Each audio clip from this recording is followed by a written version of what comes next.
मैं राघव चड्ढा नहीं हूं जो चड्डी हो जाऊंगी, मैं सयोनी घोष हूं और घोष ही रहूंगी। पश्चिम बंगाल विधानसभा चुनाव के दौरान सयोनी घोष का यह बयान खूब वायरल हुआ था।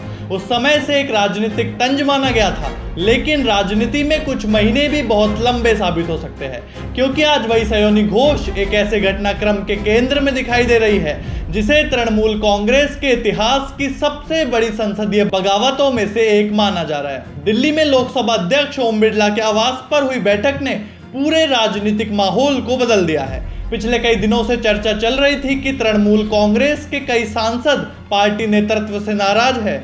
शुरुआत में माना जा रहा था कि ये सांसद सीधे बीजेपी का दामन थाम सकते हैं, लेकिन जो घटनाक्रम सामने आया है उसने पूरी कहानी ही बदल दी है। दावा किया गया था कि तृणमूल कांग्रेस के करीब 20 सांसदों ने पार्टी से अलग राजनीतिक रास्ता चुन लिया है। इनमें सयोनी घोष, यूसुफ पठान, माला रॉय, शताब्दी रॉय समेत कई बड़े नामों की चर्चा हो रही है। और सबसे दिलचस्प बात यह है कि इन सांसदों ने सीधे बीजेपी में जाने के बजाय NCPI यानी nationalist citizen party of India के साथ जाने का रास्ता चुना है। अब यहाँ एक जो सवाल सबसे बड़ा उठता है वो है कि आखिर NCPI है क्या? क्योंकि सच कहे तो इस पूरे घटनाक्रम से पहले देश के अधिकांश लोगों ने इस पार्टी का नाम शायद ही सुना होगा। दरअसल NCPI कोई राष्ट्रीय स्तर की बड़ी पार्टी नहीं है। इसकी पहचान सीमित क्षेत्रों तक रही है और राष्ट्रीय राजनीति में इसका प्रभाव लगभग नगण्य माना जाता है।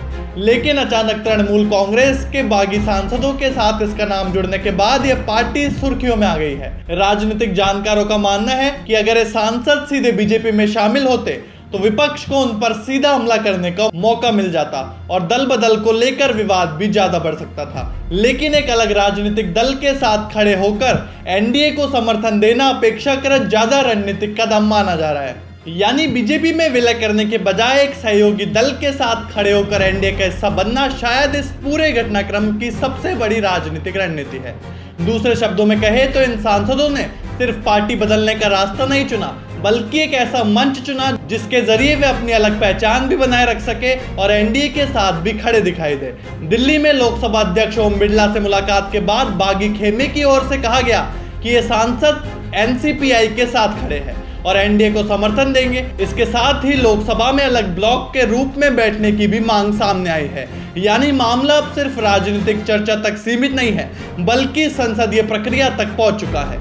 यही से पूरा घटनाक्रम राष्ट्रीय राजनीति का विषय बन जाता है, क्योंकि बात सिर्फ एक या दो सांसदों की नहीं है, बात करीबन 20 सांसदों की हो रही है। और अगर यह संख्या कायम रहती है तो यह तृणमूल कांग्रेस के लिए एक बड़ा राजनीतिक झटका माना जाएगा। दरअसल तृणमूल कांग्रेस सिर्फ पश्चिम बंगाल की पार्टी नहीं है, संसद में वह लंबे समय से विपक्ष की सबसे मुखर आवाजों में शामिल रही है। केंद्र सरकार के खिलाफ विरोध से लेकर बड़े राष्ट्रीय मुद्दों पर आक्रामक रुख अपनाने तक पार्टी की मौजूदगी हमेशा मजबूत रही है।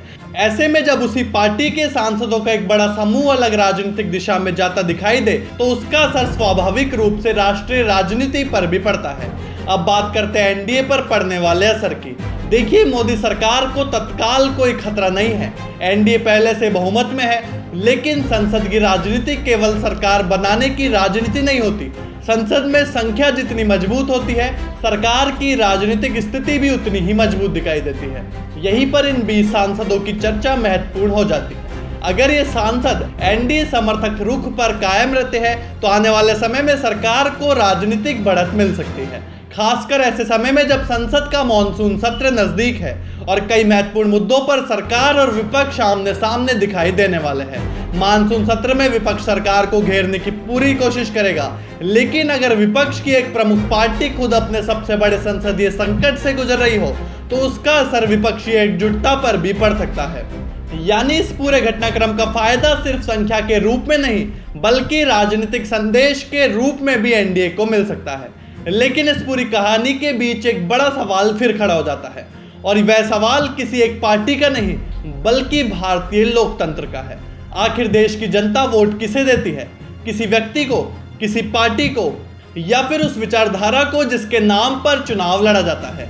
जब जनता किसी दल के चुनाव चिन्ह को देखकर वोट देती है, जब नेता उसी पार्टी के नाम पर वोट मांगते हैं, उसी पार्टी के घोषणा पत्र को लेकर जनता के बीच जाते हैं और फिर चुनाव जीतने के बाद राजनीतिक रास्ता बदल जाता है, तो स्वाभाविक रूप से मतदाता के मन में सवाल खड़े होते हैं। भारत में दल बदल कोई नई बात नहीं है। पिछले कई वर्षों में अलग अलग राज्यों में ऐसे कई घटनाक्रम देखने को मिले हैं। कभी सरकारें बदली, कभी विधायक बदले, कभी सांसदों ने पाला बदला, लेकिन हर बार सबसे बड़ा सवाल यही रहा कि जनादेश का क्या, क्योंकि लोकतंत्र में सबसे बड़ा मालिक ना नेता होता है ना पार्टी होती है। सबसे बड़ा मालिक मतदाता होता है। वही मतदाता जो 5 साल में एक बार लाइन में लगकर वोट देता है। वही मतदाता जो उम्मीद करता है कि जिस विचार और जिस दल के नाम पर वोट दिया गया है उसका सम्मान किया जाए। यही वजह है कि जब भी बड़े पैमाने पर राजनीतिक दल बदल होता है तो आम जनता के बीच यह चर्चा शुरू हो जाती है कि आखिर उनके वोट की असली कीमत क्या है। लोकतंत्र की असली ताकत चुनाव जीतने में नहीं बल्कि जनता के भरोसे को निभाने में होती है। और शायद यही वजह है कि इस पूरे घटनाक्रम में सिर्फ राजनीतिक दल ही नहीं बल्कि आम मतदाता भी बेहद ध्यान से सब कुछ देख रहा है।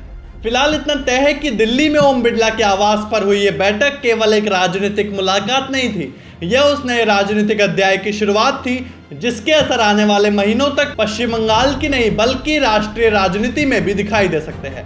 और यही कारण है कि आज एक बार फिर सयोनी घोष का वह पुराना बयान चर्चा में है। राजनीति में बयान सुर्खियां बनाते हैं लेकिन राजनीतिक फैसले इतिहास लिखते हैं। आपकी इस पर क्या राय है हमें कमेंट में जरूर बताइए। नमस्कार।